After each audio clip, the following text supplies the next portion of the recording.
Mohanpur মহকুমায় disaster management অথরিটির সহযোগিতায় ভূমিকম্প বিপর্যয়ের উপর রাজ্যস্তরের মক ড্রিল অনুষ্ঠিত হয় বৃহস্পতিবার হেজামারা সুরেন্দ্রনগর স্কুল মাঠে।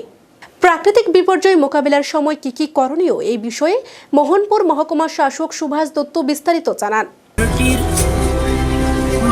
ডিসিশন মোতাবেক সারা রাজ্যে 8টা ডিস্ট্রিক্টে এবং 23টা সাব ডিভিশনকে কভার করে state level disaster mock drill বা মক এক্সারসাইজ চলছে NDM এর তত্ত্বাবধানে, ন্যাশনাল ডিজাস্টার ম্যানেজমেন্ট অথরিটির তত্ত্বাবধানে। তো সেটার জন্য মক রিহার্সাল এসব কিছু হয়। আজকে আমরা সেই মহড়াটা করি।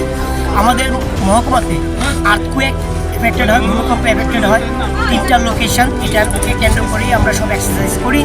এখানে সব ডিপার্টমেন্ট পার্টিসিপেট করেছে, অংশগ্রহণ করেছে। যেই লোকেশনগুলি হয়েছে সেখানে সবাই পার্টিসিপেট করেছে। তার সঙ্গে ডিস্ট্রিক্ট অথরিটি আমাদেরকে ব্যাকআপ হিসেবে কাজ করেছে।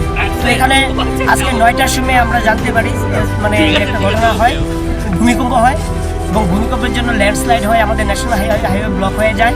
PWDকে মোবিলাইজ করা হয়, সব টিম আমরা ইউসিতে যোগাযোগ একখানো হই। তারপরে আমরা জানতে পারলাম যে ভূমিকম্পে আমাদের ব্লক হেজামারা আডি ব্লক পুরোপুরি অনেকটাই ভেঙে গেছে অনেকটা, এবং অনেক লোক ট্র্যাক হয়ে গেছে। তারপরে